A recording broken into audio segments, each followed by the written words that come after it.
Dear student, आज हम start करेंगे वेक्टर एनालिसिस का एक क्वेश्चन इस तरह से है। Evaluate integration over curve C F dot D R where capital F is equal to X square plus Y square I cap minus 2xy j cap and capital C is the rectangle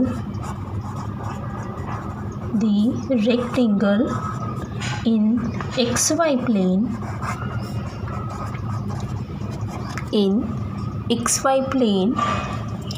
bounded by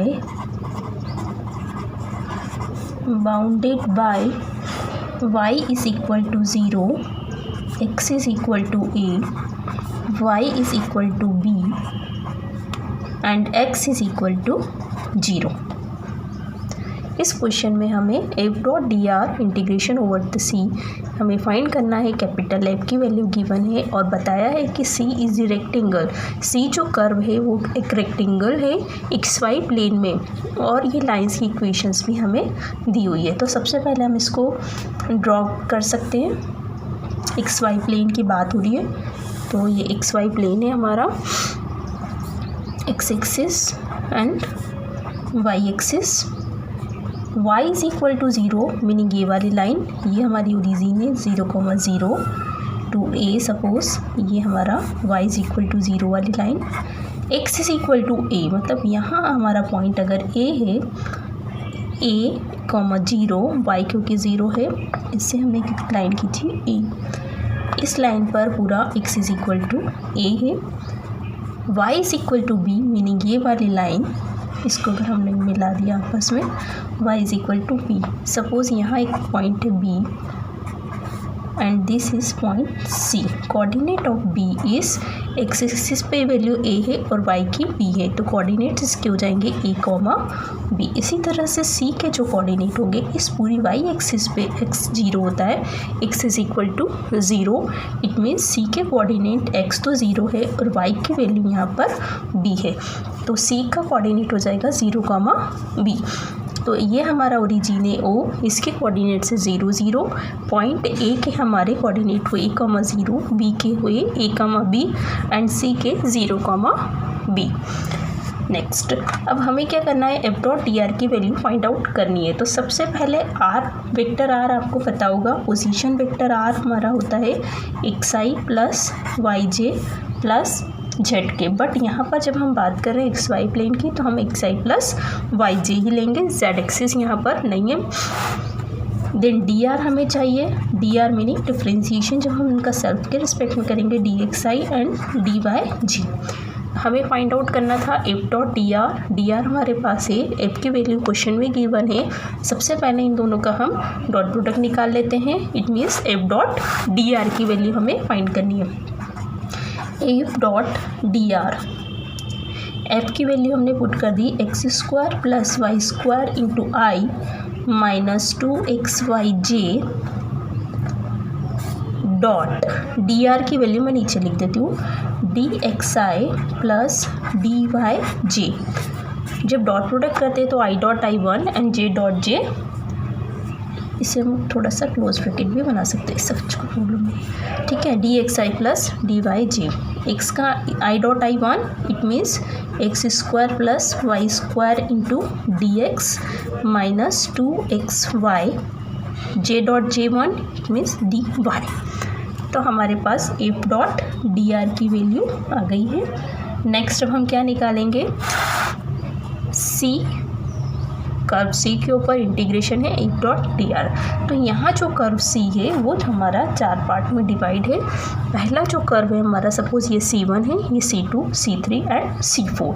हम क्या करेंगे, हर एक curve पे इसकी values निकाल लेंगे। C1 पर क्या वैल्यू है f.dr की, C2 पर f.dr की वैल्यू कितनी आएगी, एंड C3 और C4 पर। जब हमारे पास चारों की वैल्यू निकल जाएगी C1, C2, C3, C4, फिर हम चारों को ऐड कर देंगे, तब हमारा आ जाएगा f.dr over the curve C। तो सपोज़ ये हमारा C1 कर्व है, ये C2, C3 एंड ये कर्व जो हमारा है वो है C4। ठीक है, C1, C2, C3 and C4। तो अब हम फाइंड करेंगे f.dr की वैल्यू। C f.dr, इसे 4 पार्ट में मैंने डिवाइड कर दिया। C1 f.dr plus C2 f.dr, C3 f.dr plus C4 f.dr। Equation number 1। सबसे पहले मैं निकाल लेती हूँ C1 f.dr की वैल्यू। C1 f.dr is equal to this. अब C1 में हमारे पास क्या गिवन है वो एक बार हम देख लेते हैं। C1 कर्व में y is equal to 0, y की वैल्यू 0 दी हुई है, तो जहाँ जहाँ y होगा उसको हम 0 पुट कर देंगे। देखिए f.dr की वैल्यू हमारे पास कितनी है, x² plus Y square dx। पहले वो हम पुट कर देते हैं, x² plus Y square into dx minus 2xy dy है।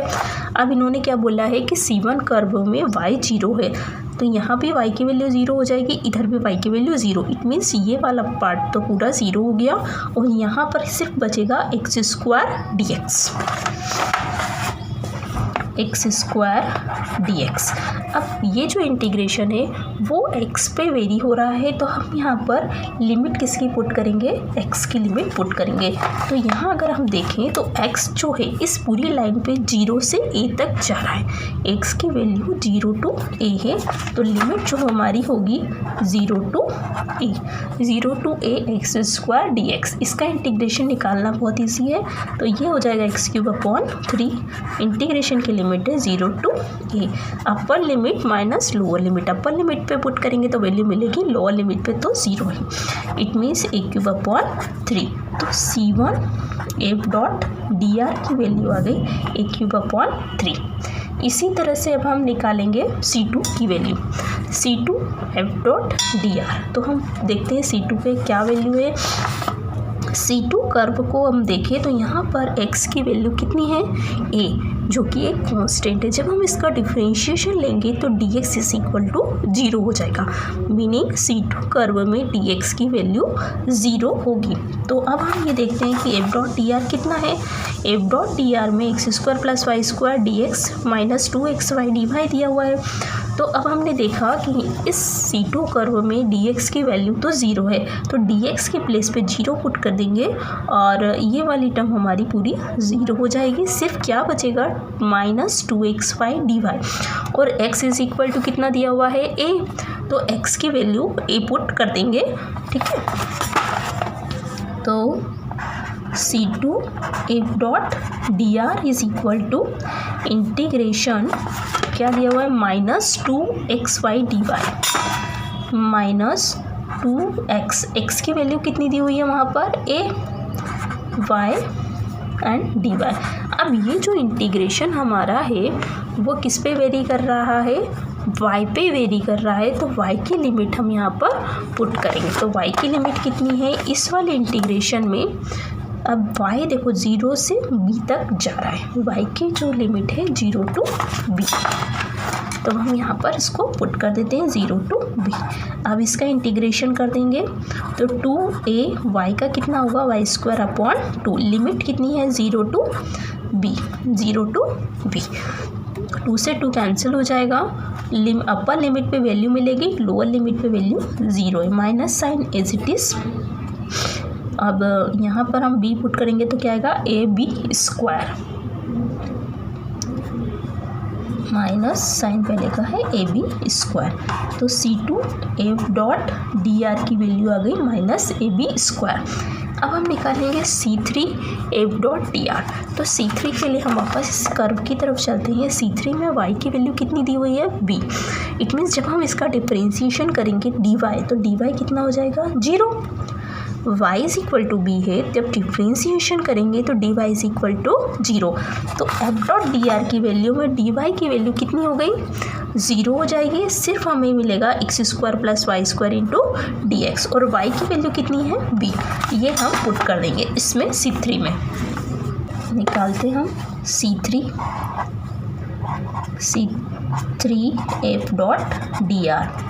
अब वहाँ लिखा हुआ था x² + y², तो x² + y की जगह वहाँ पर वैल्यू है b² into dx।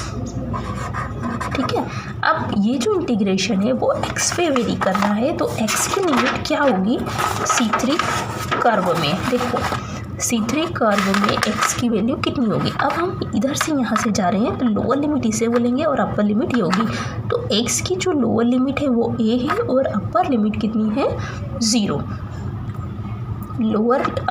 Upper limit की, ये लोअर लिमिट है इधर वाली और ये अपर लिमिट है, तो लोअर लिमिट हुई इसकी a और अपर लिमिट b। तो जो इंटीग्रेशन की लिमिट होगी a to 0, इंटीग्रेशन कर देते हैं x² का integration x³ + b² into x, a to 0 upper limit minus lower limit, इसमें हम पुट करेंगे। अपर लिमिट पे तो पूरी वैल्यू 0 ही हो जाएगी, लोअर लिमिट पे माइनस a³ + b² इंटू ये हमारा वैल्यू आया C3F.dr पे। अब हम निकालेंगे C4F.dr। C4 के लिए हम कर्व की तरफ चलते हैं वापस। हमने जो डायग्राम बना रखा था इधर, ये देखिए C4 में क्या है x is equal to 0, it means dx is equal to 0। x 0 है और dx भी 0 है। तब हम देखते हैं कि F.dr हमें क्या मिलेगा। देखो फर्स्ट टर्म में dx है, इट मीन्स ये पूरी टर्म 0, दूसरी टर्म में x से मल्टीप्लाई हो रहा है और इस वाले कर्व में x की वैल्यू 0 है, इट मीन्स ये वाली टर्म भी 0 और ये टर्म भी 0। तो हमारा जो C4 कर्व है C4F.dr पूरा की पूरा 0। अब हम क्या करेंगे, जो भी हमने वैल्यू निकाली है C1 C2 C3 C4 की, जो कर्व पे वैल्यू है F.dr की, चारों को हम इक्वेशन नंबर 1 में पुट कर देंगे और देखते हैं फिर क्या मिलेगा।